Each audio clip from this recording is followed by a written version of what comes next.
Welcome to Making a Fly Cutter 101. If you see my videos before, you'll know how great this tool is for facing large pieces of metal. However, I made a few mistakes when I first made this one, and I'd like to address them in this video.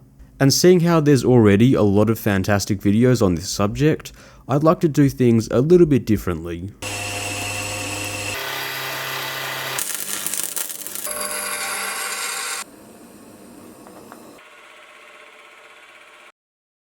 So this fly cutter was probably the third or fourth thing that I ever made with this mill, and there are a few problems. The biggest issue is I made it back to front.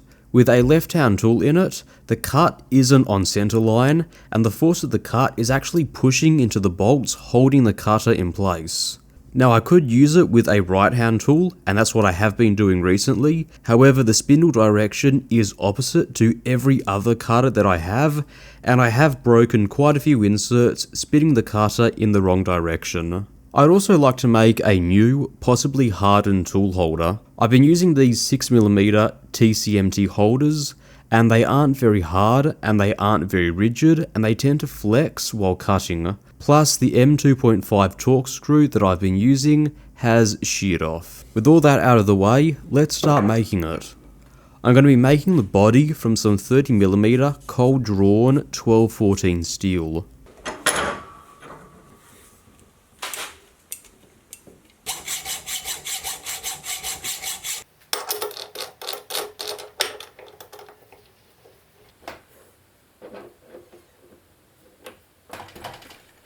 The first thing that I need to do is face the end.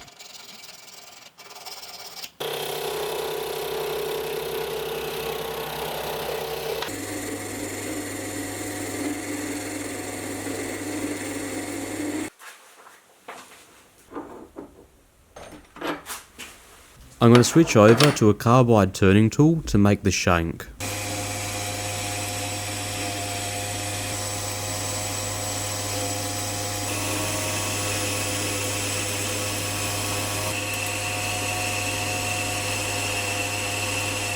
Instead of holding it in an ER collet, I'm switching all my tooling over to work with a Morse taper collet.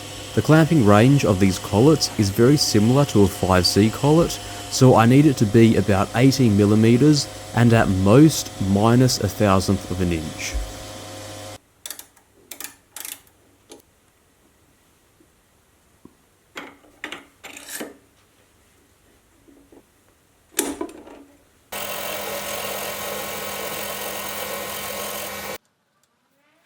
The next course of action is to machine the part on the mill. I'm holding the part in the vise at a 5° angle. I don't want to go too big because these things are naturally unbalanced and that can really show up in the cut at very high speeds. Of course there are methods to try and balance it by selectively removing material from one side, but on a small fly cutter like this, I haven't had any issues. So I keep it at 5° and I keep the mass of the holder as small as I can.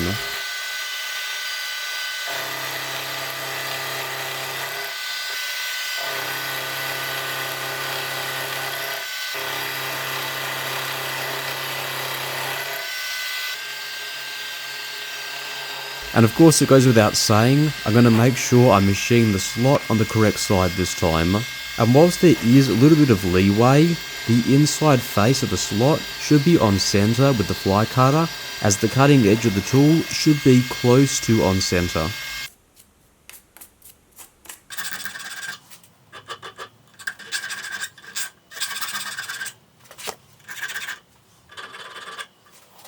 The last thing I need to do is drill and tap 2 M5 holes for some cap head screws to hold the lathe tool in place.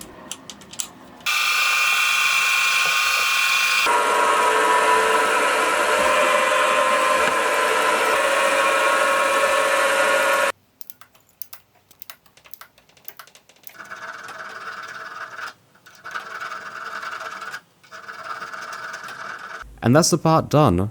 If I didn't have a tool holder to make, I'd probably leave the video at that. However, we do have a tool holder to make, so let's get started.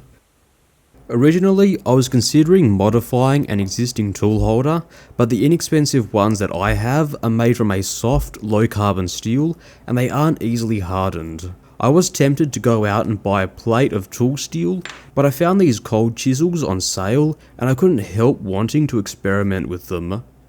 According to the packaging, they are made from a chrome vanadium steel, which should be able to be heat treated.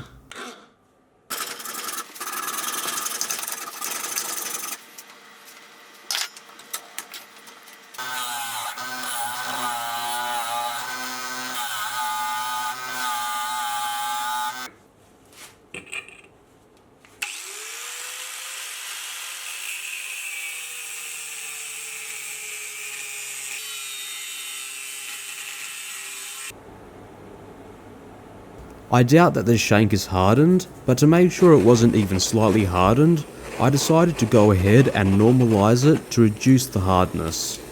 I heated the part to red, and I soaked it at that temperature for about 5 to 10 minutes, and then I let it slowly air cool. And testing the part with a file showed that it was slightly softer than it was before. There's a fair amount of material to remove to make the 8mm tool holders. I've never machined chrome vanadium on this mill before, and even in its normalized state, it's not easy stuff to machine. It was generating a lot of heat, so I had to reduce the RPM of the cutter. It's almost half of what I used to machine the 1214.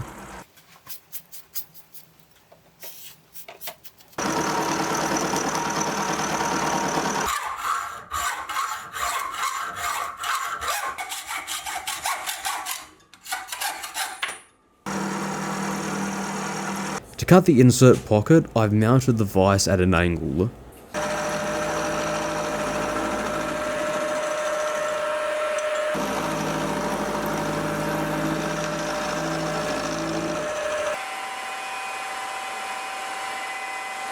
The last thing to do is tap the hole for M2.5.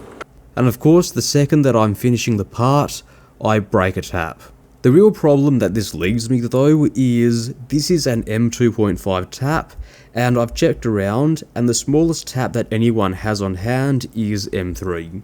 So I guess it's time to get creative. I cut away some more material and I drilled a 2.5mm hole. Next to it I drilled and tapped an M4 hole.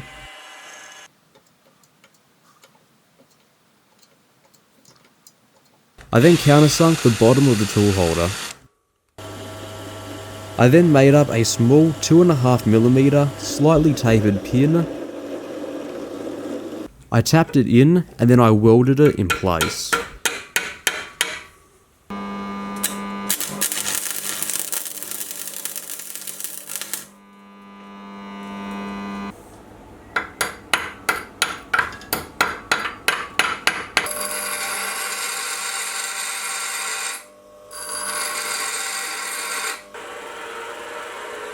Finally, I made a small clamp. So let's put it together. This holder is essentially a clamp style holder.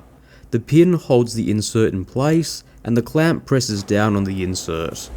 And to be honest, it probably works a lot better than the old screw mechanism that I was using beforehand. The last thing that I want to do is mill a small slot to prevent the tool from flying out of the holder. It's always been a small fear of mine that the lathe tool would just fly out of the holder at 800 or 900 RPM, and really that's the last thing that you want flying at you, so this just adds a little bit of peace of mind.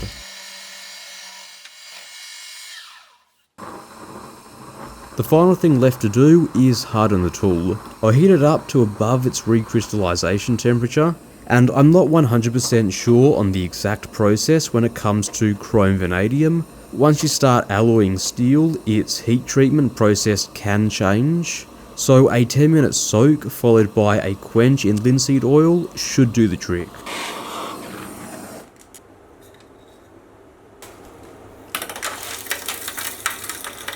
And off camera, I tempered the part in an oven at about 220 degrees. This will reduce the hardness, but it will increase the toughness. Now I was curious about the hardness, and thankfully I was given these hardness testing files, and they can approximate a hardness range depending on if a file does or does not bite into a material. So a 40 Rockwell C hardness file easily bites into an unhardened piece of the chrome vanadium. However, it takes a Rockwell 60 file to bite into the tool holder. The 55 Rockwell C didn't, but the 60 did, so the hardness lies approximately between 55 and 60. So let's assemble it.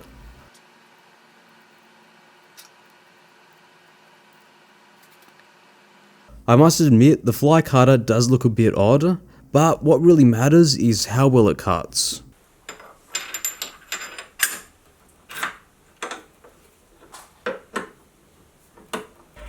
And already, just by feel, I can already tell that the fly cutter is a lot more rigid than it was before, and the cut is slightly improved.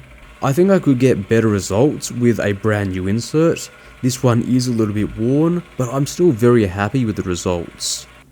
These TCMT inserts do a pretty decent job, though I've always wondered how a proper milling insert or a high rake aluminium insert would fare. And with that, I think that's pretty much it for today. I'll see you next time. With that, thank you very much for watching.